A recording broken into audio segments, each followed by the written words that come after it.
David Friesen was born into the printing business his grandfather started in 1907, and at 22 years of age, formally entered the business.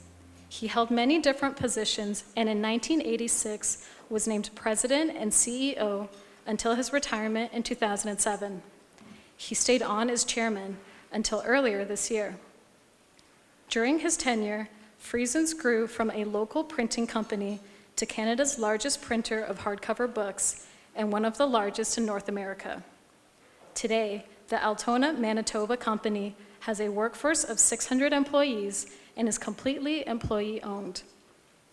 David has been involved in many printing and print-related organizations, serving on the board of the Canadian Printing Industries Association and the National Association for Printing Leadership, among others.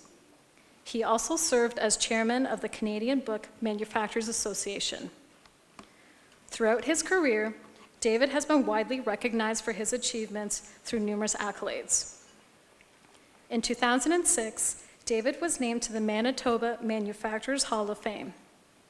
The following year, he was inducted into the Caiston Club by the Canadian Manufacturers Institute. And in 2008, he received the Order of Manitoba, which recognizes excellence and achievement in any field that benefits the well-being of Manitoba and its residents. Please welcome John A. Young, a Lifetime Achievement winner, David Friesen.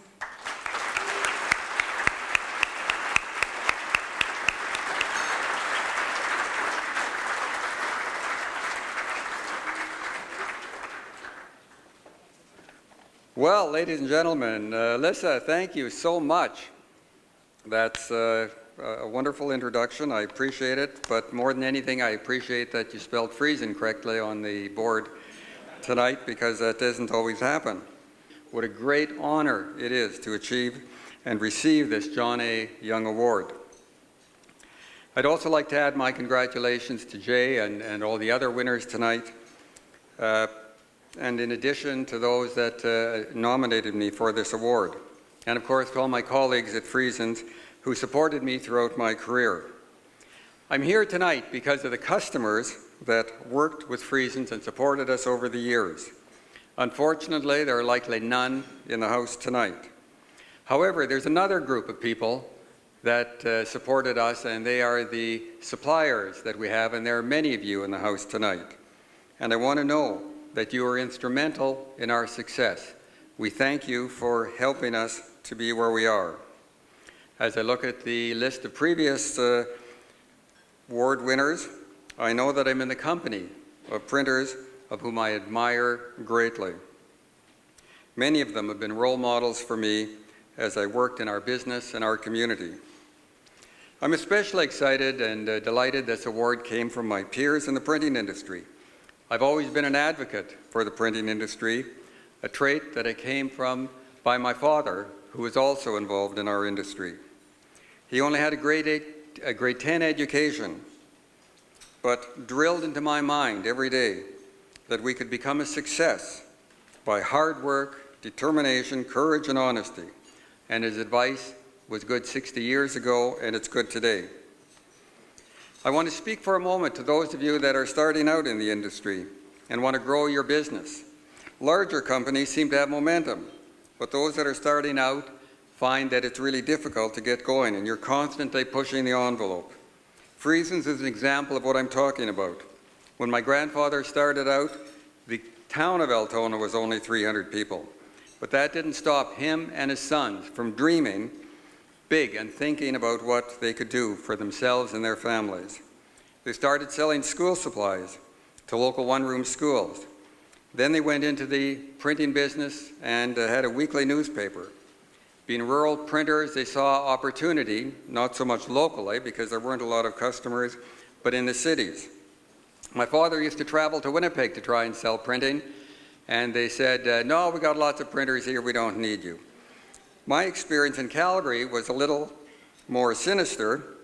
When I started selling in Calgary, when I was right out of university, a couple of printers there invited me out for dinner one night, which I was really delighted about, until they looked at me and said, now we want you to get out of town because the printing business in Calgary is for Calgary printers, not for Manitoba printers.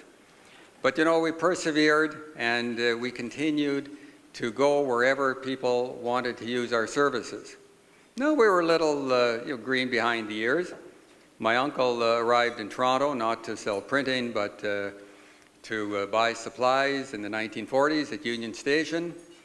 Got off the train with his suitcase, stepped onto the platform. Cabbie came by and said, "King Edward?" No, he said, "Ted Friesen." When I joined the business, we were doing only commercial printing, something that was not easy to do over distance. Then we made the decision to get into books. That allowed us to broaden our customer base in Canada and the US.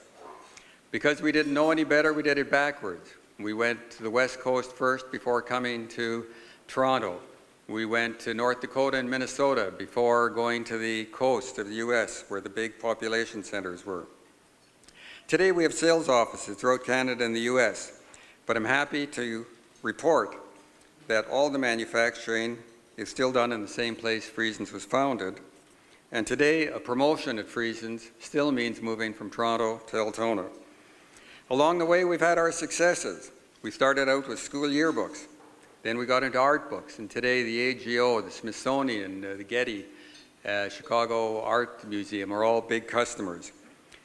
We got into golf course books, which has always been a favorite of mine. Pebble Beach, Augusta, St. Andrews, all printed at Friesens.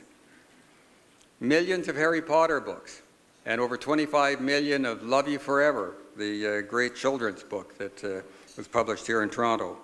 None of this was easy, but we persevered. Along the way, we encountered constant technological change, shortage of trained staff, lack of capital, new, larger, more sophisticated suppliers or competitors, and non-tariff barriers from Ontario and Quebec, if you can believe it. And then along came China, and finally the digital revolution. I'm happy to tell you that even in an era when many people think that no one reads printed books today, Friesens has been able to maintain full employment, more than 500 people, all of whom now own the company. We've had good times and we've had difficult times, but overall we've prospered. We've done so because we embraced change and because we knew that if we didn't do it for ourselves, nobody would do it. We started out as retailers, then became wholesalers, then printers, and now we're moving into specialty packaging as well. We never had any guarantee of success, but we always pursued our goals because we knew that we had to if we wanted to survive. That is what every printer needs to do to be successful. So what words of wisdom can I leave you with? Opportunities don't happen, you create them. If you think you can do it, you can. Governments won't look after you, and banks only give you money if you don't need it. And finally, there's still opportunity in our great printing industry in Canada and beyond. Thank you very much.